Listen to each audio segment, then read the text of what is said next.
Well, some of you may have wondered where the hell we have disappeared to, but we have been working on some very grandiose things, and I'm not just talking about the hentai game lately. But speaking of hentai, something has finally stirred our passion to get on the internet and bitch. And that is... That is the fact that Google stubbornly refuses to acknowledge International Men's Day as a legit holiday. Those fucking sexists! Oh, fucking hell. So I take it that today they didn't have any type of, dongs on their Google logo or anything, any interactive games that we could play. No. Every single other holiday, no matter how obscure, there's always a cutesy graphic. Today, nothing. It's International Men's Day. I mean, you think that they'd have, a guy with a rubber pussy strapped on and telling his woman, get down and munch. No, because that would be patriarchy, that would be rape culture, that would be objectification, even though, from what I understand, not a single feminist took umbrage with the International Women's Day scene in Deadpool. Yeah. Well, yeah. those wonderful double standards. But no, what has actually roused our attention was gotten our hearts beating and the fires of our loins, maybe I better not say that, going is the fact that, as many of you know, Max and I are Ghost in the Shell fans. And Max has released videos in the past about, Ghost in the Shell Rise and how, we all know how that turned out. But anyways, the Ghost in the Shell live-action trailer with whitewashing Scarlett Johansson has dropped, and I don't know. I'm kind of liking it, but I'm also, again, cautiously optimistic. Yeah. I wonder. I wonder if they're not taking things far enough, and if they're just literally retreading things that we've seen multiple times before. I'll say this much, it doesn't look terrible. No. I was expecting something far worse, especially considering the fact that this movie comes from the same gentleman that brought us, what was it, Snow White and the Huntsman. That visionary genius. And after perusing through the Wikipedia page and looking, the Wikipedia and the IMDb page, and looking at the people who are attached to this project, the two writers by the name of Jonathan Herman and Jamie Moss, they haven't made any flops, but it doesn't seem like they have any experience dealing with science fiction, cerebral science fiction, like Ghost in the Shell. Yeah, some of the best science fiction out there in recent years, no doubt. I mean, this stuff is up there with Blade Runner. Oh, definitely. And I'm certainly not talking about the Philip K. Dick book or short story. It doesn't hold a candle to Blade Runner. And again, it doesn't look terrible. Cautiously optimistic is a good way of putting it, although I would put the emphasis on the cautious part, mainly because I'd say 90% of what we see in the trailer is shit that as Ghost in the Shell fans, we've already seen in other interpretations and adaptations of the manga. Yeah, the trailer literally looks like they've taken some of the best stuff from different films and even the anime television series standalone complex. Mm-hmm. And they've kind of meshed it into something that is, I don't know, maybe it comes out stronger because the trailer itself has the scenes with the geishas from Ghost in the Shell to Innocence, and that's what prompts, I guess, the investigation of the Puppet Master now. Well, it's not even going to be the Puppet Master. The main villain is going to be your namesake, the Laughing Man. Really? And that's who we see. Yeah, that's who we see in the trailer. He's the leader of the cult, the guy in the robe and the hood. That's him. That's the Laughing Man.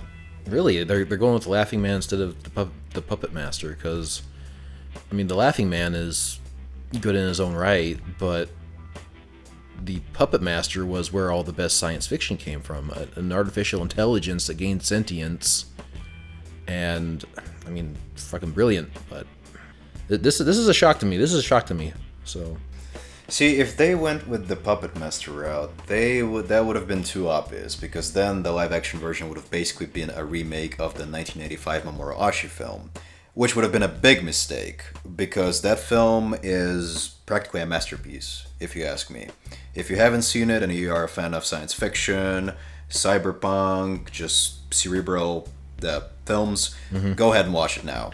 Yeah, seriously. I mean, even if you hate anime with a passion, if you hate all the tropes and everything else, it's still a fantastic movie. And you know what? It still holds up. The animation is beautiful. I remember hearing something about like the Ghost in the Shell 2.0, and I guess they really fucked that up as far as like adding CGI and shit to it. But the original still holds up. Fantastic animation and a storyline that is just mwah. Absolutely. What's the word I'm looking for? Sublime, majestic. Oh, all those work. I was thinking Profound. something more like Captivating. starts with a C. Now I'm drawing a blank here. Wonderful. It's contagious. It's a virus, Max. Well, see, the thing is, well, there's no denying that so far, and again, the movie is not out yet. This is just pure speculation on our part. But so far, based on what we've seen in the trailer, it does seem like the movie is going to be like a conglomeration of all the different visuals and storylines from the different interpretations of Ghost in the Shell that have been over the years. As I pointed out to you a couple of minutes ago before we started recording this episode, at one point, I could be wrong, I'll have to rewatch this, but I'm pretty confident that she even wears the same red biker costume that she does in Ghost in the Shell Arise. That memorable series, right? Yeah, and I mean, if they're gonna pillage from every single Ghost in the Shell property that is out there, I'd rather they stop with the costume, because the less said about Ghost in the Shell Arise, the better. Well, you know they can't use the leather jacket and leotard with the high hip boots from the animated series, or at least the first season, before they gave her pants. Otherwise, you have all the feminists flipping the shit out. But wait, she's wearing like a completely like flesh colored leotard when she goes like invisible and shit. So there's no getting around that. Well, the question is that empowering or is that demeaning? Can you ladies make up your mind, please? Oh, see, it depends on if the person making the complaint is actually somewhat attractive or not. That's how it works. It depends on their body weight. Their BMI. And the amount of hair and the color of said hair that they have on their body. Get it? They're ugly cunts. That's what we're saying. That's getting a trim. Something we wish those ladies would do. See, now we're keeping it. Wow. To get back on track, though, I understand why they're kind of making this movie the best of Ghost in the Shell. Because despite the fact that the series, the franchise as a whole, is somewhat known in a cult-like way amongst aficionados such as ourselves, Yep.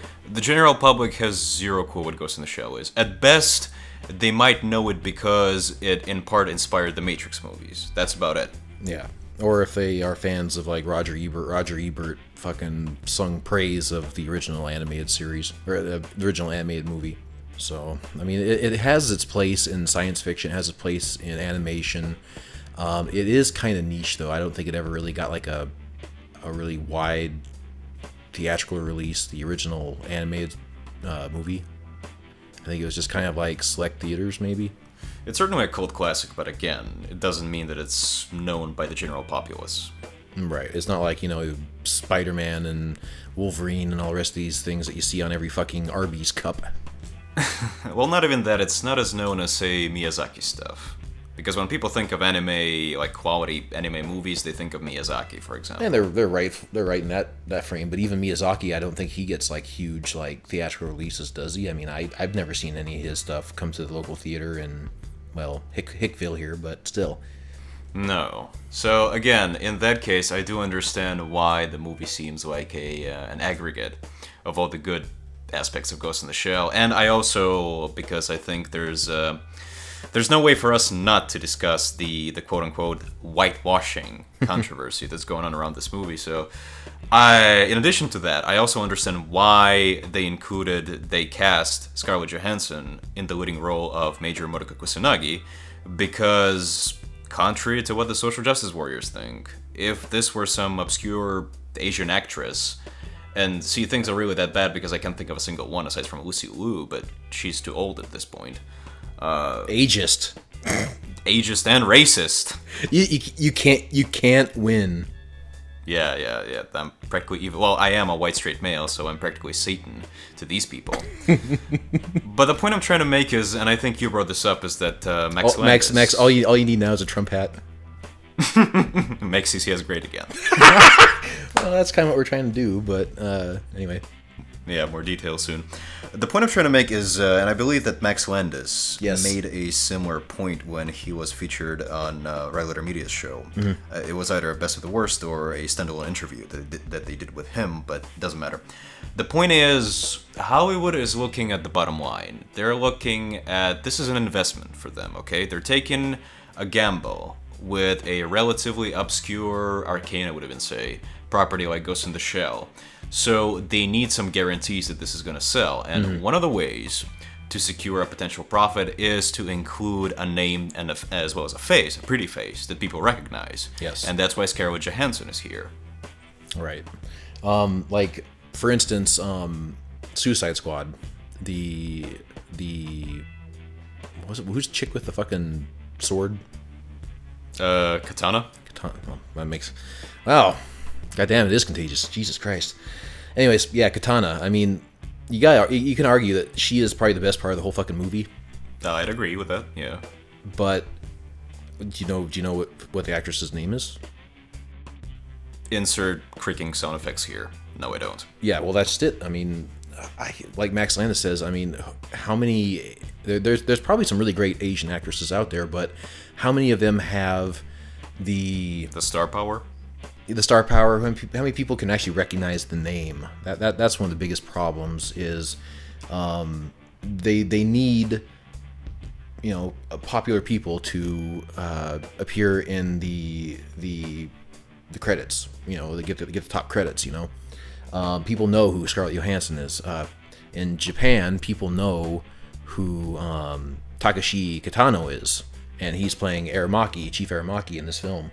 So you need these people to be the anchors, to be the draws to these movies. And, you know, if there were more Asian actresses out there who, as Max Landis put it, his words, not necessarily mine, who had the name power, like, you know Lucy Liu, but how many others do you know? You draw a blank here. The mass of people out there probably don't recognize half the names, so they have to go with somebody who they know will draw a crowd. A name that people go, oh yeah, I like Scarlett Johansson, I'm gonna go watch her next movie. So that's why they did it. I mean, it's probably the same reason why that one Chinese director hired, who was it, Matt Damon? Yeah, Matt Damon. To be in that Great Wall movie. And even then, this Chinese director said, I want Matt Damon in my movie, and then these fucking middle class white college kids are screaming and kicking about white casting in this movie, and this Chinese director's like, I want Matt Damon in my movie. I want my movie to sell. Yeah, well, I want to have a job in the future. Not only that, though, but he specifically asked for that particular actor. I mean, they keep on screaming about racism and stuff, though, but isn't this the most racist thing you can fucking do, is by defining an actress or an actor not on their talents, but their fucking race? I mean, it's like, it's nuts. But I mean, if you look at what's reported, the Japanese masses, apparently they have no problem with any of this, according to the article I'm reading.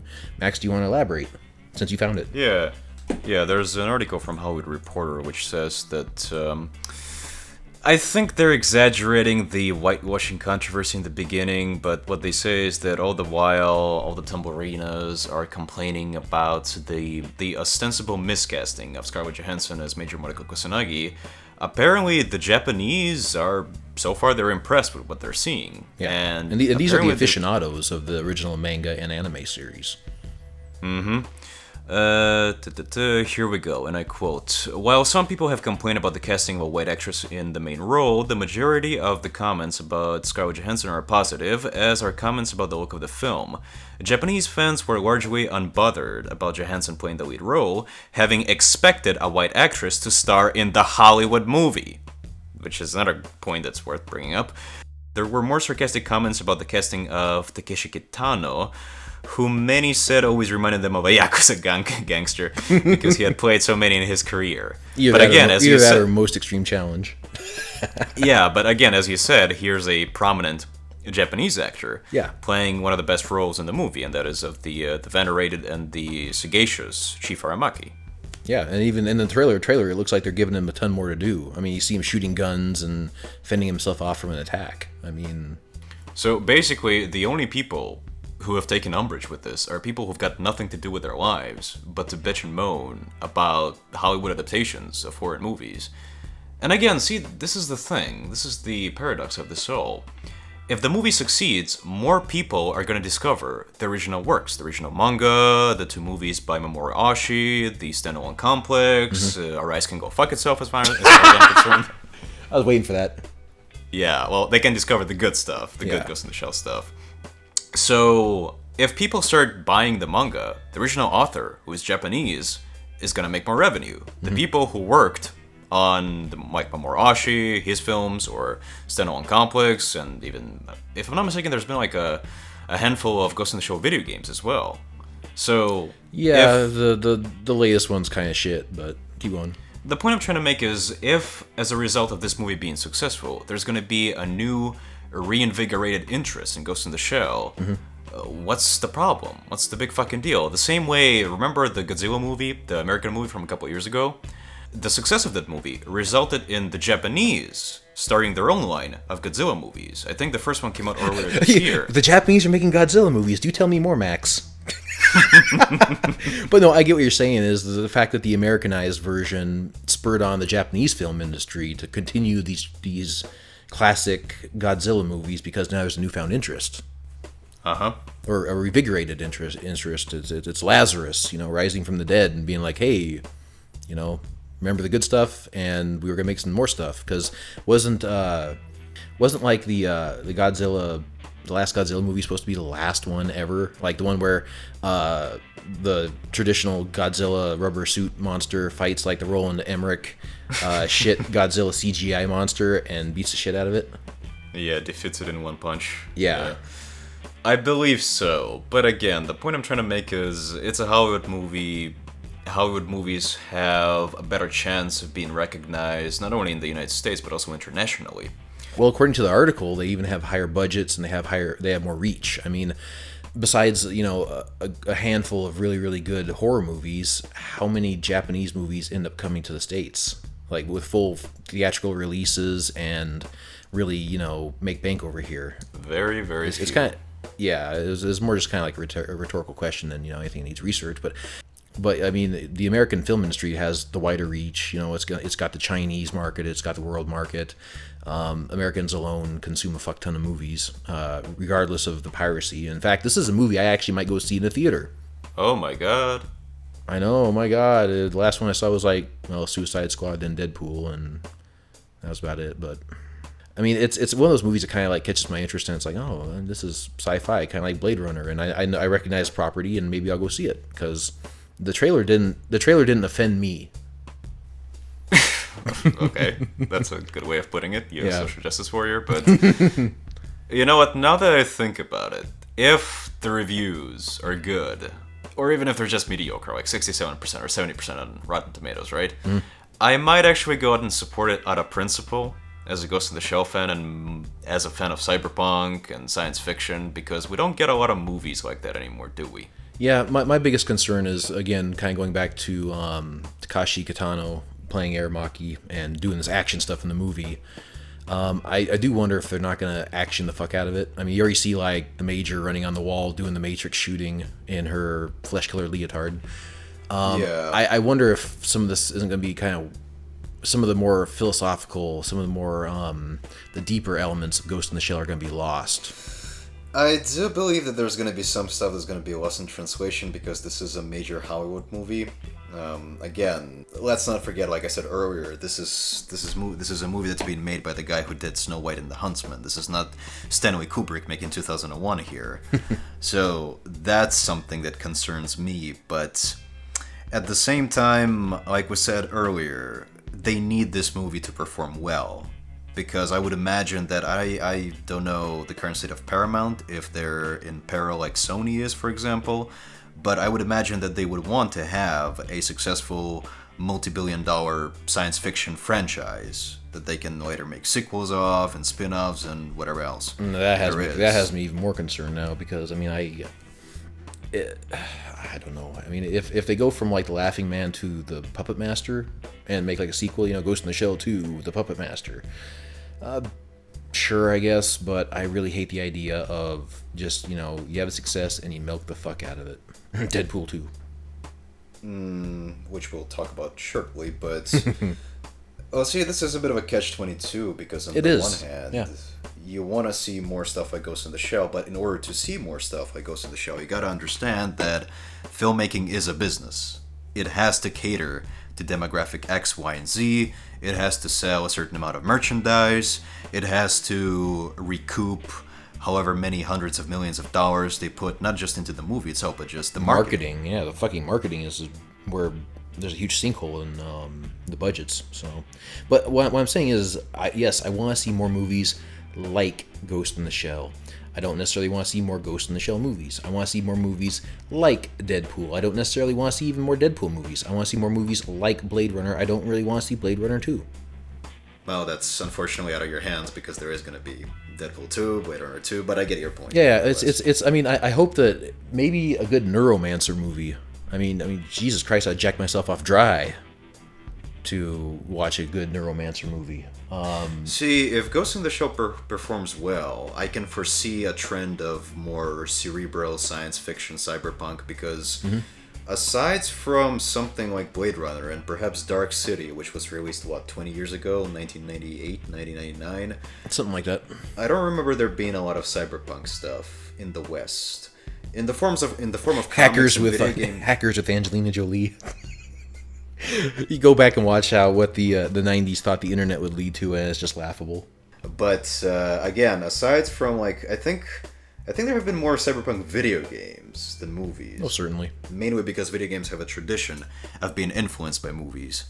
Well, there's even been cyberpunk TV shows. I mean, the most recent I can think of is Mr. Robot. That's as modern cyberpunk as you can get, except I guess we're thinking more like further in the future type cyberpunk, right? Like I'm talking flying cars. Yeah, you're talking like Johnny Mnemonic and obviously Blade Runner, maybe even Dredd to a certain degree. Dredd was really good. God damn, I love that movie. I mean, if you want to get pumped while you're like working out, man, fucking Dredd. But unfortunately, because the movie underperformed, we're not gonna get a sequel. Although there have been some talks about turning it into a TV series or a Netflix series, which, if that's the case, by all means, yeah. Oh yeah, I mean, it's something we need to talk about eventually, Max, is the how Netflix is kind of pumping a lot of life into properties that deserve that second chance or that extended look. But we'll get to that eventually. Who would have thought that movie theaters have become obsolete? It's not like we made that point, 4 years ago? I know. Very first episode of the CCS video podcast. I mean, there's obviously a lot of fantastic works that you could turn into really great cyberpunk. I mean, obviously Philip K. Dick, Neuromancer again, by William Gibson.